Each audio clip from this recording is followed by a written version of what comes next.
नमस्कार मित्रों, मैं प्रियंका स्वागत करती हूँ आपका जीवन और आध्यात्म में। मित्रों, आज की जो कहानी है वो भगवान शंकर की है कि किस तरह से उनने विषपान किया था।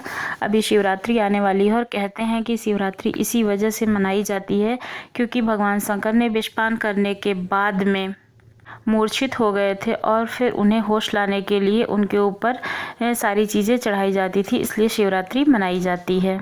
हम इस कहानी को सुनेंगे। एक बार दुर्वासा ऋषि अपने शिष्यों के साथ शिव जी के दर्शन के लिए जा रहे थे। मार्ग में उन्हें देवराज इंद्र मिलते हैं। इंद्र ने दुर्वासा ऋषि और उनके शिष्यों को विनम्रतापूर्वक प्रणाम किया। तब दुर्वासा ने इंद्र को आशीर्वाद देकर भगवान विष्णु का पारिजात पुष्प प्रदान किया। इंद्रासन के गर्भ में चूर इंद्र ने उस पुष्प को अपने ऐरावत हाथी के मस्तक पर रख दिया। उस पुष्प का स्पर्श होते ही ऐरावत सहसा भगवान विष्णु के समान तेजस्वी हो गया। उसने इंद्र का परित्याग कर दिया और दिव्य पुष्प को कुचलते हुए वन की ओर चला गया। इंद्र द्वारा भगवान विष्णु के दिव्य पुष्प का तिरस्कार होते देखकर दुर्वासा ऋषि ने क्रोध की सीमा न रही। उन्होंने देवराज इंद्र को वैभव यानी कि लक्ष्मी से हीन हो जाने का श्राप दे दिया। दुर्वासा मुनि के श्राप के फल स्वरूप लक्ष्मी उसी क्षण स्वर्गलोक को छोड़कर अदृश्य हो गईं।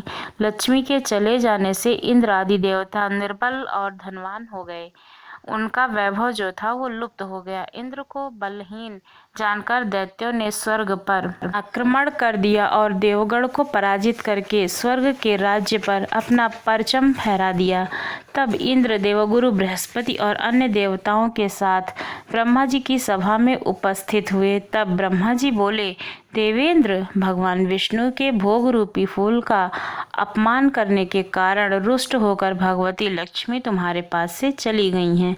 उन्हें पुनः प्रसन्न करने के लिए तुम भगवान नारायण की कृपा दृष्टि प्राप्त करो। उनके आशीर्वाद से तुम्हें खोया हुआ वैभव पुनः वापस मिल जाएगा। इस प्रकार से ब्रह्मा जी ने इंद्र को आश्वस्त किया और उन्हें लेकर भगवान विष्णु की शरण में पहुँचे। वहाँ भगवान विष्णु भगवती लक्ष्मी के साथ विराजमान थे। देवगण भगवान विष्णु की स्तुति करते हुए बोले, भगवान, आपके चरणों में हमारा बारंबार प्रणाम है। भगवान, हम सब जिस उद्देश्य से आपकी शरण में आए हैं, कृपा करके आप उसे पूरा कीजिए। तब दुर्वासा ऋषि के श्राप के कारण माता लक्ष्मी हमसे रूठ गई हैं और दैत्यों ने हमें पराजित कर स्वर्ग पर अधिकार कर लिया है। अब हम आपकी शरण में हैं और हमारी आप रक्षा कीजिए। ऐसा जो थे वो भगवान विष्णु से बोले। भगवान विष्णु तो त्रिकालदर्शी थे। वे पल भर में ही देवताओं के मन की बात जान गए। तब ये देवगण से अपने वैभव लौटाने के लिए दानवों से दोस्ती कर उनके साथ मिलकर समुद्र मंथन करने को बोले। उन्होंने समुद्र की गहराइयों में छिपे हुए अमृत के कलश और मणि रत्नों के बारे में बताया कि उसे पाने से वे सभी फिर से वैभवशाली हो जाएंगे। भगवान विष्णु के कहे अनुसार इंद्र सहित सभी देवता दैत्यराज बलि के साथ संधि का प्रस्ताव लेकर और उन्हें अमृत के बारे में बताकर समुद्र मंथन के लिए तैयार कर लिए। समुद्र मंथन के लिए समुद्र में मंदराचल को स्थापित कर वासुकी नाग को रस्सी बनाया गया। फिर उसके पश्चात दोनों पक्ष अमृत प्राप्ति के लिए समुद्र मंथन करने लगे। अमृत पाने की इच्छा से सभी बड़े जोश और वेग से मंथन कर रहे थे। सहसा सभी समुद्र में से कालकूट नामक भयंकर विष निकला। उस विष की अग्नि से 10 दिशाएं जलने लगी। समस्त प्राणियों में हाहाकार मच गया। देवताओं और दैत्यों सहित ऋषि मुनि गंधर्व मनुष्य और यक्ष आदि उस विष की गर्मी से जलने लगे। देवताओं की प्रार्थना पर भगवान शिव विषपान के लिए तैयार हो गए। उन्होंने भयंकर विष को हथेली में भरा और भगवान विष्णु का स्मरण कर उसे पी गए। भगवान विष्णु अपने भक्तों के संकट को हर लेते हैं। उन्होंने उस विष को शिव जी के कंठ यानी कि गले में ही रोककर उसका प्रभाव समाप्त कर दिया। विष के कारण भगवान शिव का कंठ नीला पड़ गया और वे संसार में नीलकंठ के नाम से प्रसिद्ध हुए। जिस प्रकार भगवान शिव विषपान कर रहे थे, उसी समय विष की कुछ बूंदें नीचे गिर गईं, जिन्हें बिच्छू, सांप आदि जीवों और कुछ वनस्पतियों ने ने ग्रहण कर लिया। इसी विष के कारण वे विषैले हो गए। विष का प्रभाव समाप्त होने पर सभी देवगण भगवान शिव की जय जयकार करने लगे। हालाहल के बाद समुद्र से कामधेनु गाय प्रकट हुई। वह यज्ञ हवन आदि सामग्री उत्पन्न करने वाली थी, अतः उसे ऋषि मुनियों ने ग्रहण किया। उसके बाद उच्चैश्रव नामक 7 मुखों वाला एक अश्व निकला। वह चंद्रमा के समान श्वेत वर्ण का था।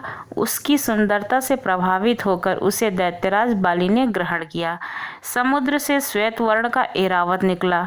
उसे अपना वाहन बनाने के लिए इंद्र ने ग्रहण किया। इसके बाद कौस्तुभ नामक मणि प्राप्त हुई। उसे भगवान विष्णु ने धारण किया। समुद्र मंथन से कल्प वृक्ष तथा अनेक सुंदर अप्सराएं भी प्रकट हुई थीं। इसके बाद ऐश्वर्य और भोगों की देवी लक्ष्मी प्रकट हुई। वे भगवान विष्णु की नित्य शक्ति बनी। देवी लक्ष्मी समुद्र की पुत्री के रूप में उत्पन्न हुई थी। उन्होंने प्रकट होते ही भगवान विष्णु को वरमाला डालकर पति के रूप में स्वीकार कर लिया। अंत में समुद्र से एक दिव्य पुरुष प्रकट हुआ। दिव्य वस्त्र आभूषणों से सुशोभित वे दिव्य पुरुष श्री भगवान के अंशावतार और आयुर्वेद के प्रवर्तक वैद्य धन्वंतरी थे। उसके हाथों में अमृत से भरा हुआ कलश था। उन्हें देखकर दैत्यों ने समुद्र मंथन छोड़कर उनसे अमृत का कलश छीन लिया। तब भगवान विष्णु ने मोहिनी अवतार धारण करके देवताओं को अमृत पान कराया। इस प्रकार सभी देवता वैभव से संपन्न होने के साथ साथ अमृत का पान करके अमर हो गए। और जब देवता अमृत पान कर रहे थे तभी असुरों में से एक असुर ने देख लिया और वो चुपके से आके देवताओं के बीच में बैठ गया। जब भगवान विष्णु मोहिनी रूप रख के देवताओं को अमृत पान करा रहे थे तो उसने भी अमृत पान कर लिया, लेकिन भगवान विष्णु को इस बात का पता चल गया। तभी चक्र से उसके गले को काट दिया। आज भी वो राहु और केतु के नाम से विद्यमान है, क्योंकि उसने अमृत पान कर लिया था और उसकी मृत्यु नहीं हुई, लेकिन भगवान विष्णु ने उसको 2 भागों में वितरित कर दिया था। इस वजह से वो एक उसका सर और धड़ दोनों अलग हो गए थे। इस वजह से वो राहु और केतु के नाम से प्रसिद्ध हुआ। आपको ये समुद्र मंथन की कथा कैसी लगी ज़रूर बताइएगा। अगर अच्छी लगी हो तो चैनल को सब्सक्राइब कीजिएगा और धन्यवाद। इसी तरह की आप नई नई वीडियो देखते रहेंगे हमारे चैनल पर।